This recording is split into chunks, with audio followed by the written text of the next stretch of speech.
Hello and welcome to episode 6 of the Challenged Book Summaries. This video will be all Stephen King, and this came up because of an article that I came across related to Florida and a number of books that had been taken off school shelves there.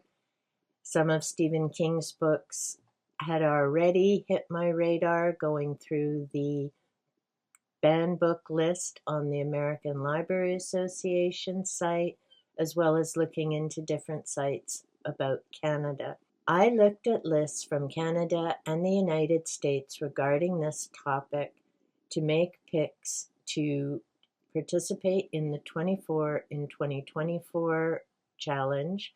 I've mentioned that in my earlier videos, particularly episode 1. So please go check that out. Also, to find out more about this challenge, you can go to hashtag 24BB and see what other content creators have to say and the different books that they've read for this event. In this episode, I'll be talking about 4 of the Stephen King books that I've read thus far: Elevation, Mr. Mercedes, The Dark Half, and The Dead Zone. I read The Dark Half because it was one of my finds at one of my now many thrift store shopping sprees at Goodwill. I hadn't read it before. I briefly remembered the movie. For some reason, I thought it was with Johnny Depp, but it's with Timothy Hutton. So now I need to figure out what's the Johnny Depp movie that I watched that had to do with a writer and a character, I think, coming to life. If you know, let me know in the comments down below. I watched the movie while I was reading the book. I actually ended up starting the book first, found the movie on Prime. I read a chunk of it because typically in the afternoons when I need to stretch out for a bit, that's when I do a major chunk of my reading, and I'm lucky I read fairly quickly.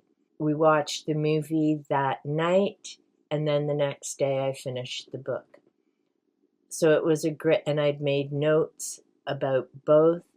So it was a great way to do a comparison about the book and what happened in the movie. At some point, I will be doing a video about the book versus the movie. In this video, I'll just give a very brief description of the book. So on the back, it tells us, Thad Beaumont would like to say he is innocent. But how can Thad disown the ultimate embodiment of evil that goes by the name he gave it, and signs its crimes with Thad's bloody fingerprints? There are a number of interesting twists, turns, no animals in this Stephen King book, thank goodness. I agree with Kat. You cannot trust King when it comes to animals in a book. Sorry. It is an interesting read. There's twists and turns. The movie was equally interesting, but I'll talk more about that in an upcoming episode. The Dead Zone I borrowed from the library. Picture should be here.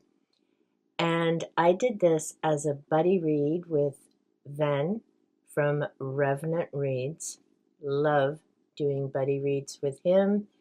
He is a history teacher. He knows so much about history. So there's just that extra level of information and interesting viewpoints when you do a buddy read with him. So I highly recommend. Also be sure to go check out his channel. We read The Dead Zone together a few months ago. I had read this years ago as a teenager. Yes, I was a big Stephen King fan, read King right up to Dolores Claiborne, and then I started getting into a lot more nonfiction. So as I've discovered, dozens of books behind on what he produced. I did remember The Dead Zone. Yes, trigger warning. There is an animal. It does not go well. It is crucial to the story. It keeps getting mentioned throughout the story. So if you have an issue with that, I do not recommend reading The Dead Zone unless you can get past that part, because like I say, it keeps coming up. It's crucial to the one character. Our main character has an accident as a child. Because of that, there are other things that develop throughout his life, experiences that he has, in particular, visions. So when he touches people, he can see into the future and different things that, the way it's set out in this book, are pretty much predetermined unless there are different changes. So our character, and it's interesting because both of our characters have headaches. The one experiences the visions, the other, we don't quite get what's going on, whether it has to do with some mental health issues, has to do with his upbringing, and that really doesn't get answered throughout the novel. But we have a character who came from challenging beginnings. We meet him as he's selling books door to door. He lands into a town, and we jump ahead. He's in a town, well respected, does some pretty shady things in the background, has his thugs to keep an eye on how things go. And this is a potential candidate for the presidency. Yes, I know. Ironic, considering what life has been like since 2016. But anyway,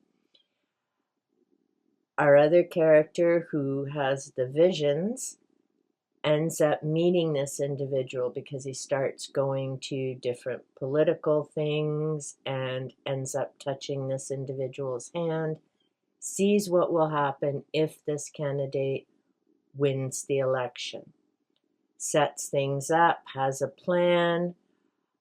No surprise, things do not go well, do not go as planned, but there is a bit of a change. It's an interesting read, particularly in these times. Like I say, if you have an issue with animals, I do not recommend reading The Dead Zone. If you are, on the other hand, interested in how people make certain decisions, what happens when your life changes after an accident as a child, how that plays out with relationships, there is definitely something to be gained from reading The Dead Zone. Mr. Mercedes, the first in a trilogy I have yet to finish. With Mr. Mercedes, there is a dog, but for a change, King wasn't a douche, and the animal is fine. The story, like many of King's books, takes a number of different twists and turns. We have an individual, again, with a very dark upbringing. As I'm saying that now, I'm thinking to Carrie, where the mother had some big time issues and how that story all spiraled out. We have Mr. Mercedes, where there was issues being raised and events happened there. We have The Dead Zone, where the one character did not have a good upbringing. I'm starting to see a pattern here. I'm going to have to start paying more attention when I'm reading Stephen King. We have Holly, whose mother had some issues. I don't know, Mr. King, what's the deal with that? Do you think that these people only turn this way because of bad childhoods? Because I do know from having worked with clients as a caseworker for years, that's not always the case. But I digress, as usual. So, Mr. Mercedes, we have a whole lot of different things going on. We have someone who's very twisted, trying to eliminate people, and it's an interesting read. It's been a little while since I've read it, and I don't have notes on Mercedes. I should have done that, actually. It is I found it an enjoyable read. I have to say I almost stopped reading it because, like I say, there was something with the dog.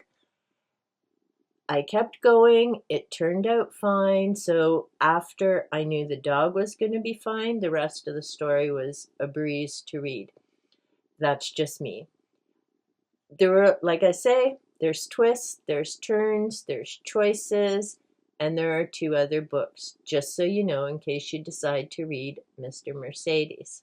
The final Stephen King book that I'll talk about in this episode is Elevation. If Elevation hadn't been on that list, I probably wouldn't have picked it up at the library. It was, I'm glad I did, definitely one of my now favorite Stephen King books. It only took me an afternoon, which was nice, because usually if you've read Stephen King, you know he typically writes chunkers. This one was a sweet, short, important read. I enjoyed it from beginning to end. Talks about relationships, people dealing with their own mortality, choices, how they come to those final days and the decisions they make, how people interact with each other, how perceptions make a difference on whether you approach someone with a smile and being pleasant, or you've just got a ton of walls between you and humanity, and that in turn causes more problems. It's an important read. No, I do not think it should be taken off shelves. There are just a lot of amazing things to this book. I am so impressed. And I have to say, I'm glad that I found it on that list and I picked it up. Highly recommend. As always, I suggest checking out your public library to give books a test run. Check out Goodreads and other platforms to see what other people are saying. For now, that is a wrap on the summaries of the Banned Book Challenge readings that I have done. As I've mentioned, I'll be doing a separate video on Marked, going through the characters, the storyline. After that, it will be December before I get to the summaries of other books that I have read for the event, hoping that I get to 24 out of 24 read. Let me know in the comments down below. Are you a Stephen King fan? Do you have some favorites of his that you enjoy? I'm looking forward to reading Christine and The Shining again, as well as a number of the other titles. I'm always careful about the newer books with him because, yes, I did read Tommyknockers. No, I will never read that a second time. Yes, I do remember the story and the events. Not all of them, but it's not a story I need to read a second time. Until next time, watch out for those clowns. Be sure to check under your bed before you call it a night, and take good care.